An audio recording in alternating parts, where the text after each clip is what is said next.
اگر آپ کو دکھا سکوں تو اس کے ارد گرد جو ہے حکومت نے مکمل طور پہ یہ خاردار تار لگا دی ہے۔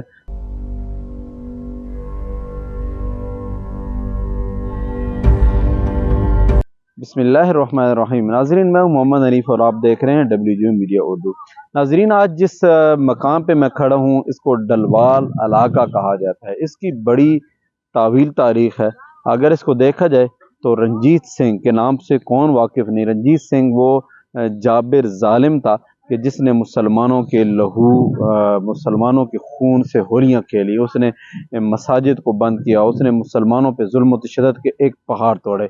جن کے یہ ظلم و ستم کے بازار کو گرم دیکھتے ہوئے شاہ اسماعیل شہید دلی سے چلے تھے اور اس ظالم کے خلاف اعلان جہاد بلند کیا۔ تو جو رنجیت سنگھ ہے اس کی بیوی جو ہے وہ اسی علاقہ کی رہنے والی تھی، اور اس کی آج تک جو ماڑی ہے، اس کا جو ایک محل تھا وہ موجود ہے۔ یہاں محل کے نیچے سے ایک سرنگ نکلتی ہے کہ جو کہ کٹاس راج تک جاتی ہے، اور وہ اتنی بڑی سرنگ تھی کہ اس کے نیچے سے گھوڑے بھی اس کے اندر سے گزر جاتے تھے۔ تو یہ جو پیچھے آپ کو ایک تالاب نما نظر آ رہا ہے، یہ ان کے دور کا تالاب تھا، ہندوؤں کا یہ تالاب تھا۔ اور یہ جو پیچھے درخت آپ کو نظر آ رہا ہے یہ بورڈ کا درخت ہے، اور ان کے ہاں اس کو بڑا معتبر سمجھا جاتا ہے۔ تو یہاں پہ وہ ادھر وہ پانی بھرا کرتے تھے، تو یہ آج بھی اسی حالت کے اندر قائم ہے۔ تو آئیے ناظرین آگے چلتے ہیں، آپ کو مکمل ڈلوال کی جو ہسٹری ہے، ڈلوال کے اندر کہ کس دور میں یہ دارالحکومت رہا، آئیے ناظرین میرے ساتھ رہیے گا، میں آپ کو مکمل ہسٹری دیتا ہوں۔ اور میری ویڈیو کو لائک کر دیں، کمنٹ کر دیں۔ اگر آپ نے ابھی تک میرے چینل کو سبسکرائب نہیں کیا تو کر دیں، بیل آئکن کے بٹن کو دبا دیں تاکہ میرے آنے والی ویڈیو آپ کو بر وقت ملتی رہے۔ آئیے میرے ساتھ۔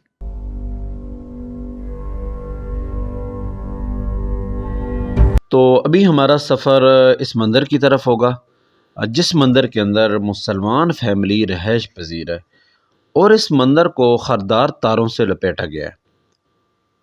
تو یہ مندر جو ہے یہ علاقہ ڈلوال ضلع چکوال کے اندر موجود ہے، اور ڈلوال کسی پرانے وقتوں میں دارالحکومت بھی رہا ہے۔ اور یہ علاقہ ڈلوال پنجاب کے ظالم ڈاکو، درندہ صفت انسان، لاکھوں مسلمانوں کے خون کے ساتھ ہولی کھیلنے والے اور مسجدوں کو اجاڑنے والے رنجیت سنگھ کا سسرال گاؤں بھی تھا، جس کی تفصیل میری پچھلی ویڈیو میں موجود ہے۔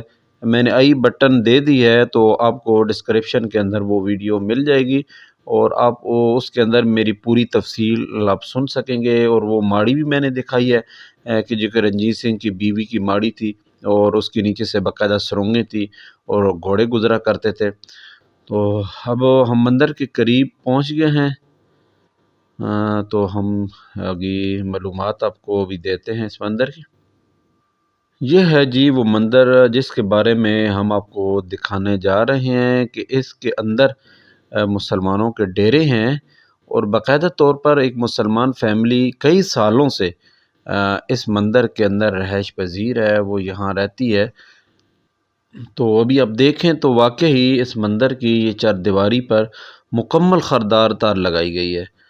اب یہ خاردار تار لگانے کا کیا مقصد ہے یہ بھی ہم جاننے کی کوشش کریں گے، کیونکہ ہندو تو چلے گئے، جب پاکستان بنا وہ تو یہاں سے چلے گئے، تو ان کے جانے کے بعد یہ مندر جو ہے مسلمانوں کے قبضے میں ہے۔ تو اس کو خاردار تار لگانے کا کیا مقصد ہے یہ سمجھ میں نہیں آ رہا، پر ہم انشاءاللہ ان لوگوں سے پوچھ کے آپ تک پیغام پہنچائیں گے ہم۔ اور یہ اندر جانے کا مین دروازہ ہے جی، یہ مین دروازہ ہے، مگر اس کو لاک لگا ہوا ہے۔ اچھا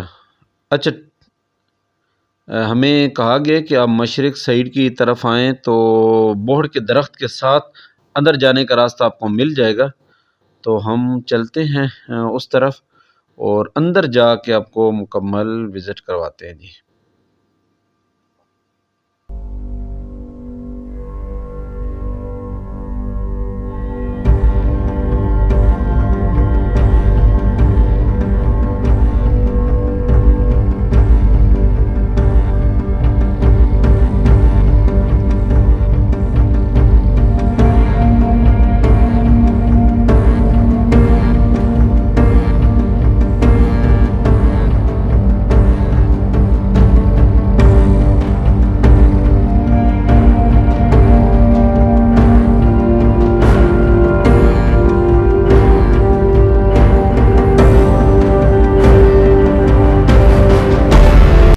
جہاں بھی جائیں گے ان کے منظر دیکھیں گے یا ان کی جو ہے وہ پانی کی گھاٹ جہاں بنی ہوئی ہے آپ دیکھیں گے تو وہ آپ کو وہاں یہ بوڑ کے درخت عموماً نظر آئیں گے۔ اسی طریقے سے جہاں بھی ہندوؤں کے مندر ہیں، اور اکثر آپ اگر وہاں جا کے دیکھیں تو ہندوؤں کے مندروں کے ساتھ ہی جو ہے ان کی جگہ ہوتی ہے نہانے کی، کیونکہ ان کا ایک اصول ہے کہ وہ جو اب اپنی عبادت گاہ کے اندر عبادت کرتے ہیں تو اس کے بعد جو ہے وہ عبادت کرنے کے بعد نہاتے ہیں۔ تو یہاں ہم نے دیکھا ہمیں کوئی ایسی جگہ تو نظر نہیں آئی جہاں سے پانی گزر ہو، لیکن عموماً میں نے مکھاٹ کے مقام پہ ہسٹری بنائی، کوٹسارنگ کے مقام پہ ہسٹری بنائی، آپ کو بہت ساری ایسی جگہیں دکھائی ہیں کہ ان کے ساتھ جو ہے وہ پانی ہوا کرتا تھا، لیکن وہ نہیں ہے، ایک کنواں موجود ہے اور ہو سکتا ہے کہ اس کنویں سے ہی پانی لے کے وہاں غسل کیا جاتا ہو۔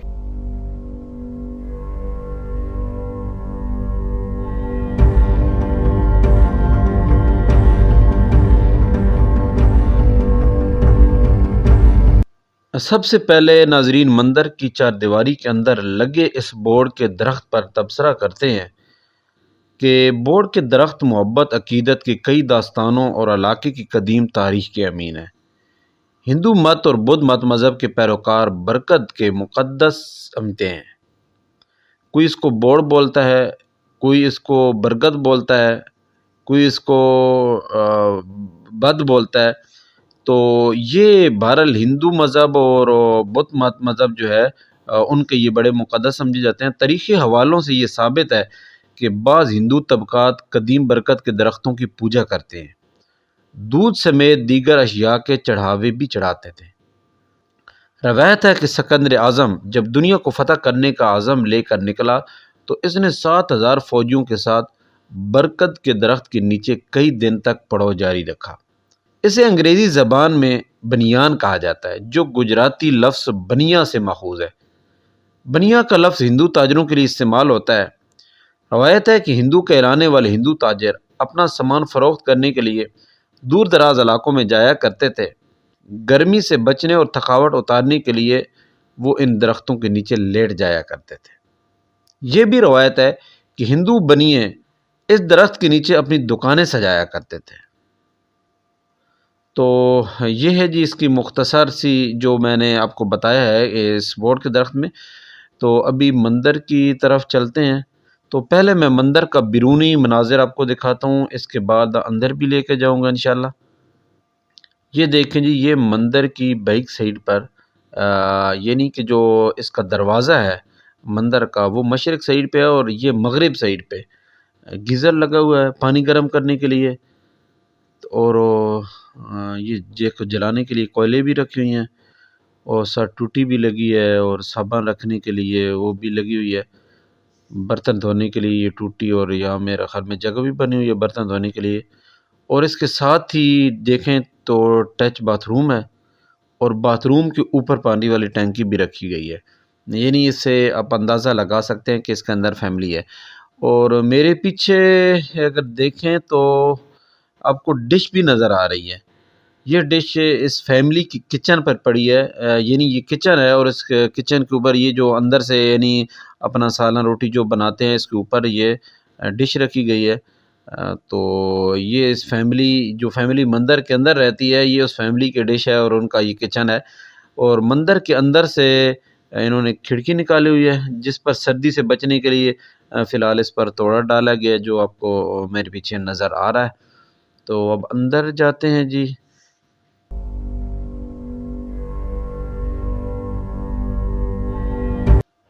اچھا جی ٹھیک، ان لوگوں کا کہنا ہے کہ ہم اندر سے آپ کو نہیں دکھا سکتے، اس لیے انہوں نے معذرت کی ہے۔ تو ناظرین جب انہوں نے معذرت کی ہے تو ہم بھی آپ سے معذرت کرتے ہیں، ہماری معذرت کو قبول کریں، اور اگلی ویڈیو تک کے لیے دیجیے اجازت۔ اللہ حافظ۔